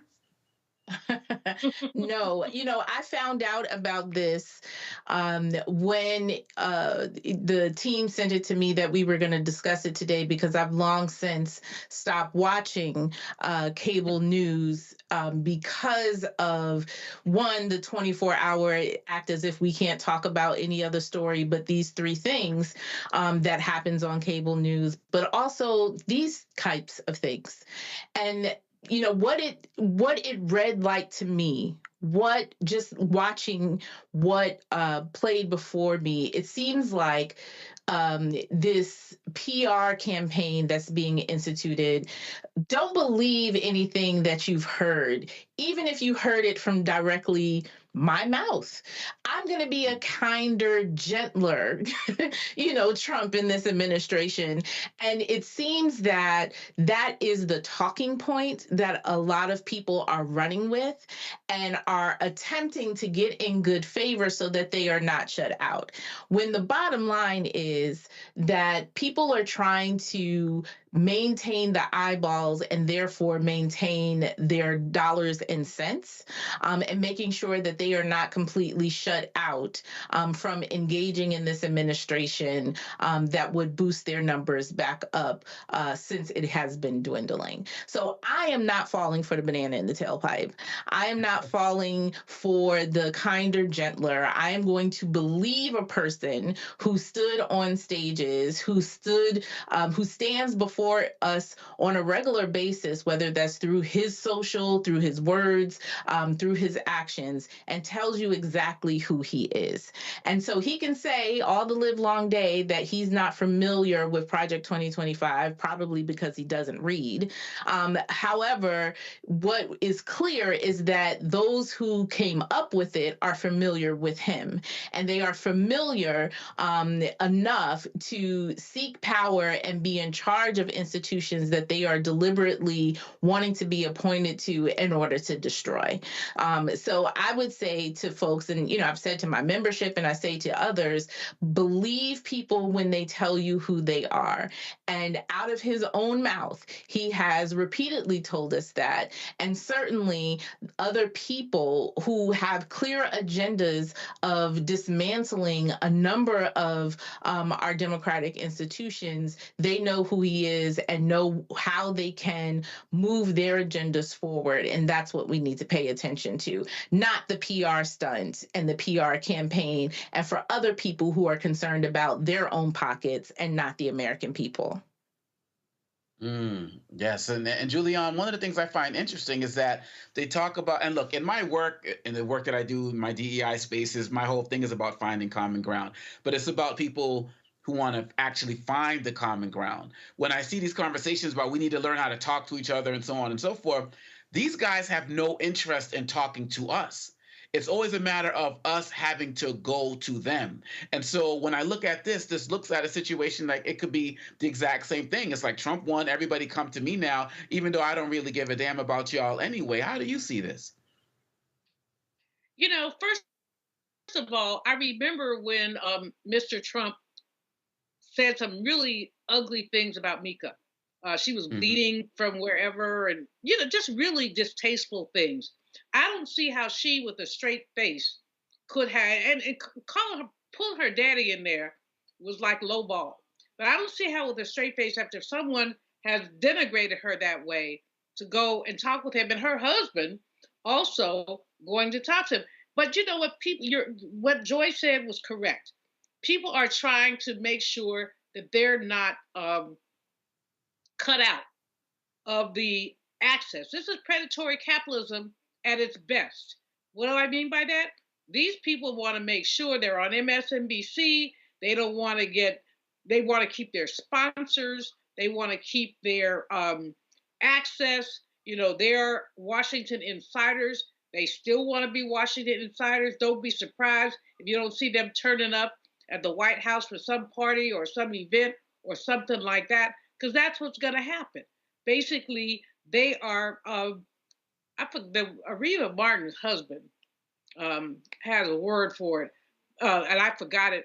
I was thinking about it when she was talking. But anyway, it's just about basically, for a better word, star effing. But there's a better word. He had a much better word. Ernest Martin. But anyway, the bottom line is they're scurrying for favor. They don't want to be left out. They Scarborough has always been kind of more of a centrist. He's not a progressive. Mika a little bit more so. But that's not the point. The point is that what you're seeing is a lot of scrambling. I'll call him 47 because I don't want to call his name. We used to call him 45. Reverend Barbara and I used to call him 45, but 47 has said he's going to get revenge. He's going to get revenge. I got a call from a colleague after we did the State of the Black World Conference here in D.C. on Thursday last week. A brilliant job by Dr. Ron Daniels. And I said, of course, what I always say, with a little economic splice in there. And this sister called me and she says, and she's a Republican. She said, you need to be careful. I said, what? She said, they're watching all y'all. You need to be careful. I said, so what would you have me do? She said, I'm your friend. She was actually, I think she was on the Delta line before mine or after, I don't remember. But she's like, they're watching y'all. And I believe that so they're watching us. This is not going to change my ways or my days. But the fact is that he's promised retribution. He's going to get retribution. There are no firewalls between the Congress, the Senate, the court, and him. So given all that, he pretty much can do whatever he wants to do. And if you are pulling down a few mil at MSNBC, and you used to be a congressperson, you were National Security Advisor's daughter, y'all want to stay in the in crowd. And so the way you're going to stay in the in crowd is to kiss behind. And that's what they've been doing. They've been kissing behind. I think it was a horrible, I think just do you, boo. But I don't think it doesn't give me any confidence in them. And I don't know if it gives any other people, their listeners, their viewers, any confidence in them either. Because what they're basically saying, he could talk about me like a dog. He could do this, he could do that. And I'm going to still go to Mar-a-Lago and kiss his behind.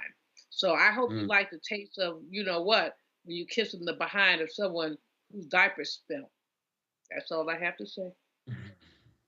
So, Eljoy, something that you said had me thinking, so many of us are in this kind of I don't even know how to explain it. This zone where we're so frustrated with the news and so on and so forth. You said that you gave your staff instructions about what they should be doing going forward. So, kind of going off of that, what are your instructions in terms of how we should be dealing with situations like this, where we feel like our media networks that some of us may have favored were the face of the resistance or the face of some form of criticism, and they don't seem to do that anymore? We see the Washington Post and the LA Times that decided that they weren't going to endorse a candidate, and people felt like they were falling off as well, and they were acquiescing. What type of advice are you giving to your staff? And in addition to that, what advice would you give for us who are just feeling this sense of hurt by these, what many people are calling betrayals? Yeah. I think it's important for you to invest your time and your eyeballs into institutions that serve you. And for me, these institutions are entertainment institutions. They are, as Dr. Malveaux said, they are part of the system of predatory capitalism. They are trying to maintain eyeballs in order to maintain ad revenue, in order to increase shareholder revenue. That's what they're for. And so once you understand that, then you can detach yourself from this personal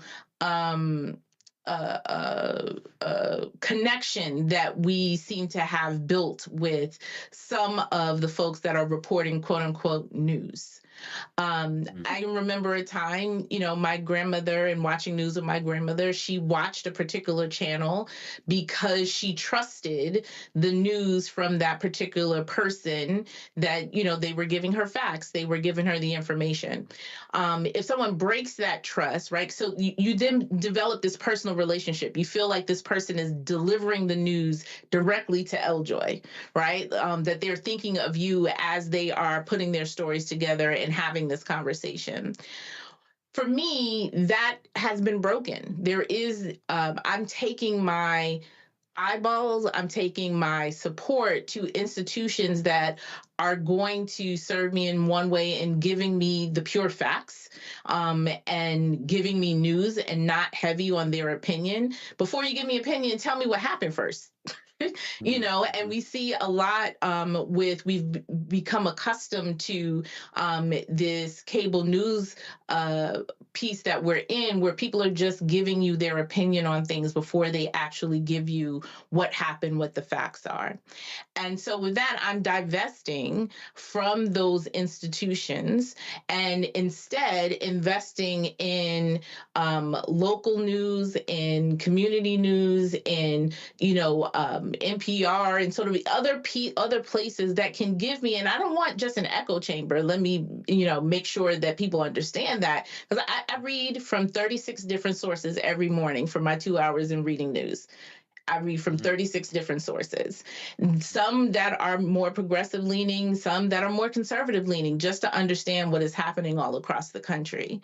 And I think we don't have to settle for what is being presented. We can make moves by moving our eyeballs and turning the clicker away from these institutions that are really about, the bottom line, and not necessarily about giving us the facts and giving us information so that we can make decisions to support or not support, to protest, to challenge, and to engage in our own governance, I would say.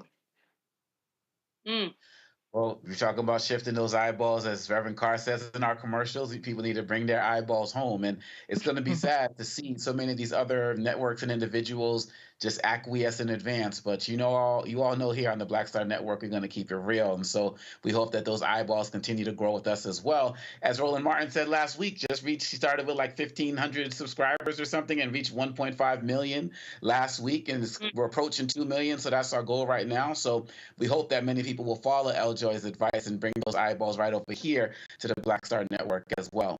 And we're going to be keeping an eye on what's happening at SNBC as well. It's great and important advice for any. Well, I would also advise people to look at international news, to look at the Guardian, to go to allafrica.com. I mean, one of the biggest challenges I find is that we have this tunnel vision about the United States, like we're the only place in the world. And we start looking at Africa news, I mean, South American news. I think it's really important in there.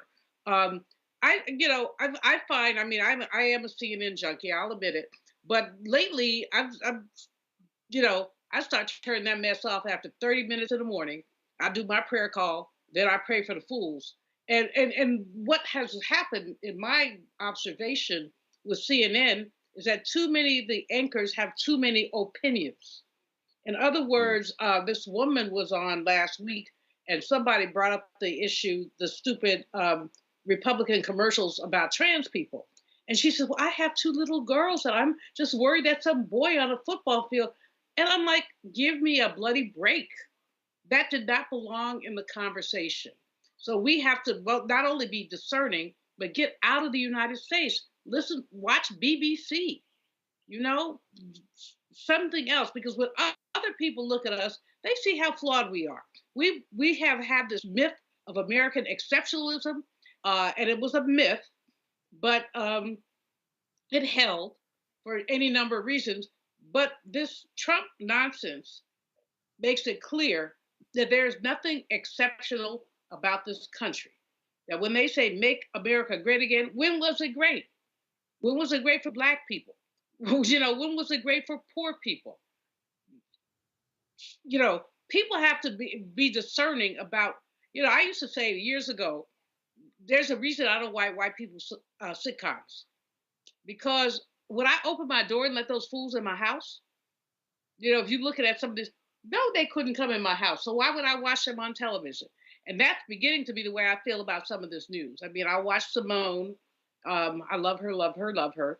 I'll watch Abby sometimes. But basically, this is corporate media on steroids. Absolutely. And I think that at the end of the day, it just really comes down to what both you all are saying. We have to figure out a way to get people to enhance critical thinking. And part of critical thinking is diversifying sources. And this is a great opportunity, as some of us are getting so disappointed with these networks and hosts that we respect on many levels, to start to doing that right now. This is a great time to do that. So both of y'all gave us powerful advice. The Guardian said that, this is their plan to stand up to Trump over these next 4 years. Are some of these journalist outlets going to do that here? We'll wait to see, because we know what we're going to do right here. We'll be right back with more Roland Martin Unfiltered on the Black Star Network.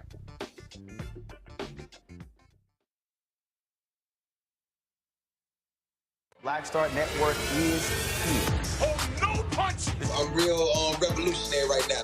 Thank you for being the voice of Black America. All momentum we have now, we have to keep this going. The video looks phenomenal. See, there's a difference between Black Star Network and Black-owned media and something like CNN. You can't be Black-owned media and be scared. It's time to be smart. Bring your eyeballs home. You dig? When you talk about Blackness and what happens in Black culture, covering these things that matter to us, speaking to our issues and concerns. This is a genuine people-powered movement. There's a lot of stuff that we're not getting. You get it, and you spread the word. We wish to plead our own cause. Too long have others spoken for us. We cannot tell our own story if we can't pay for it. This is about covering us. Invest in Black-owned media. Your dollars matter. We don't have to keep asking them to cover our stuff. So please support us in what we do, folks. We want to hit 2,000 people, $50 this month, raise $100,000. We're behind 100,000, so we want to hit that. Y'all money makes this possible. Checks and money orders go to P.O. Box 57196, Washington, D.C. 20037-0196. PayPal is R Martin Unfiltered. Venmo is RM Unfiltered. Zelle is Roland at RolandSMartin.com.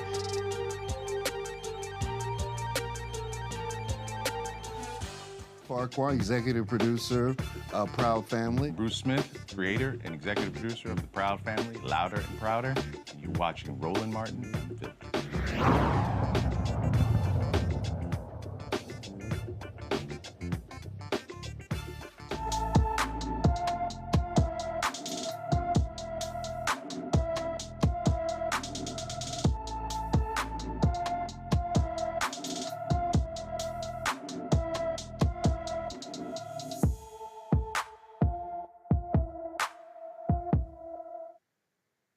Leilani Collins has been missing from her Altadena, California home since August 24th of this year. The 15-year-old is 5 feet tall, weighs 109 pounds, with black hair and brown eyes. Anyone with information about Leilani Collins should call the Los Angeles, California Sheriff's Department at 626-798-1131.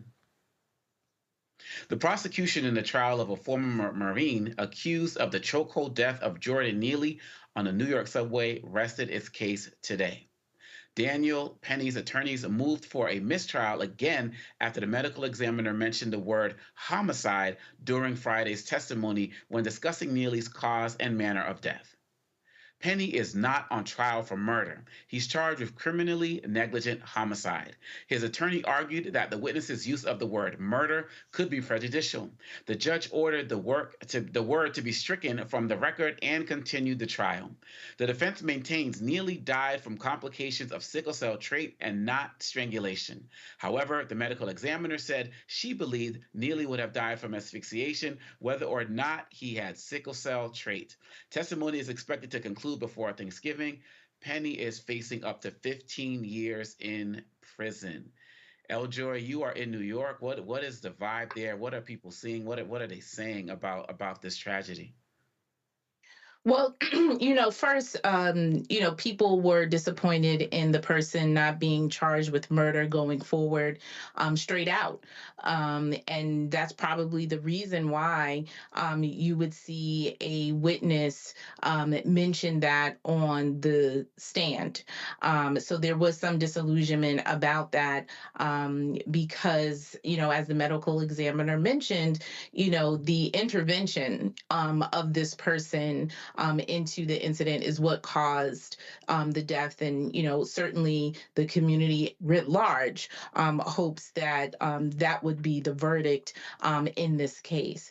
And it just, I think it's also important to sort of put into context for people what the atmosphere is, and particularly during that time, were that there was this narrative that people who are experiencing, mental health issues, who are in the subway system, that we should be fearful of them, that, there were news stories on local news and everything about, am I safe, right? Like there was all of this that contributed to the atmosphere in terms of people wanting to intervene and be present during this time. And it's something that still is occasionally brought up about how safe the subway is. But I don't know how many New Yorkers people are like, I'm a New Yorker. I take the train and I go to, I go to work and I go to school and, that's what happens. But there certainly was that atmosphere that oftentimes when it rears its head, it's usually coming from people that don't live in the city proper, right? They're, commuting outside. So from Long Island or Connecticut or Jersey or what have you. And then, it's news media like the Post and the local news sort of drive up the conversation of being safe and not thinking about the issue. And I think this goes to something that you mentioned when we were talking about a previous case just in this show about people interacting with law enforcement, that it's usually people who are homeless and who are suffering from a mental illness who are the victims of crimes rather than them actually committing crimes. And this is an instance where you can see very well playing out where someone, is taking up space and people believe that they're taking up too much space. And they unfortunately, other people intervene and the person has lost their life. So I think about those things when those conversations come up about public safety and about, as Dr. Malveaux said, white people being fearful and what kind of atmosphere that creates for other vulnerable populations in our communities. And no matter what the facts may say, like I mentioned, that it is usually people who are suffering mental illness or who are homeless that are victims of crime, you know, what the narrative ends up being is that they are thrusting crime upon us, and they are making us unsafe, and then you result in the situations like this. And Dr. Malfoy, as we wrap up, one of the concerns I have is that this is something. I mean, we all remember the national outrage and people were jumping to defend Penny and so on and so forth. I feel like under Trump, there are going to be more people, citizens on the streets, who are going to be emboldened to take actions like this because they feel like they got a president who's going to have their back and a whole news network of Fox and all of these other organizations that are going to support them. And so many of us may have to watch out for more of these types of actions. Oh, absolutely. I mean, when you look at it, first of all, this person who's about to be the president has already encouraged law enforcement to go butt wild against us. Secondly, he says on day one, this is what he's going to do. Thirdly, because of the climate that he's created, racist white people have gotten bold. And they will say anything, do anything, get in people's faces, and they don't care because they know, again, not to keep leaning on lynching. I'm in the middle of some book stuff, but lynching culture says you can do whatever you want to Black people and there will be no consequences. And so people put their hands on people. People do all kinds of crazy things. We have to be ready and willing to document this stuff. You know, Roland's always talking about, I'm gonna have to get a lesson or two, using your camera, document this stuff. We have to be able and willing to step up. One of the things that has revealed to me through the election is the number of timid Black people there are out there. People who don't want to rock the boat, don't want to say anything. And, that's a safe way to go. But there is no safety in racist, predatory, capitalist, white America. There is no safety for our children. Mentally ill riding on the subway, walking down the street. There is no safety. So quiet is not going to protect you. Loud is going to protect you. Good trouble is going to protect you. So this is yet another case, Omakongo, as you know, yet another case where you look at it and you say, WTF, are we still doing this? But the answer is yes, we are still doing this. And as you say, I think the most important thing is that we are aware and we're vigilant and we're ready to fight back. If we must die, let it not be like hogs, said Claude McKay. Haunted and pinned to this inglorious spot. And the last two lines of that poem are, pressed to the wall, dying, but fighting back. That's what we got to do. Fight back. That's right. And we're going to continue to fight back. We're going to continue to uplift names like Jordan Neely, continue to send out this information, because really at the end of the day, we can't go down quietly. We have to rise up. And one of the ways, like you said, is rising up is by using our voices, using our power, and using our influence. Because we've been here too long and we ain't going back, as an incredible woman said just a few weeks ago. L. Joy Williams, I want to thank you. Dr. Julianne Malveaux, I want to thank you as well for joining us on Roland Martin Unfiltered on the Black Star Network. And I want to thank everybody tonight for watching. Please follow the Black Star Network on all of your platforms. Check out Roland Martin Unfiltered and all of the other great things we have going on this network. And please support financially in any way that you can as well through all of the different platforms that you know are available to you. Thank you so much, and thank you for letting me host tonight, and I will see you next time. Holla. Black Star Network is here. Oh, no punch! I'm real revolutionary right now. Thank you for being the voice of Black America. All momentum we have now, we have to keep this going. The video looks phenomenal. See, this difference between Black Star Network and Black-owned media and something like CNN. You can't be Black-owned media and be scared. It's time to be smart. Bring your eyeballs home. You dig?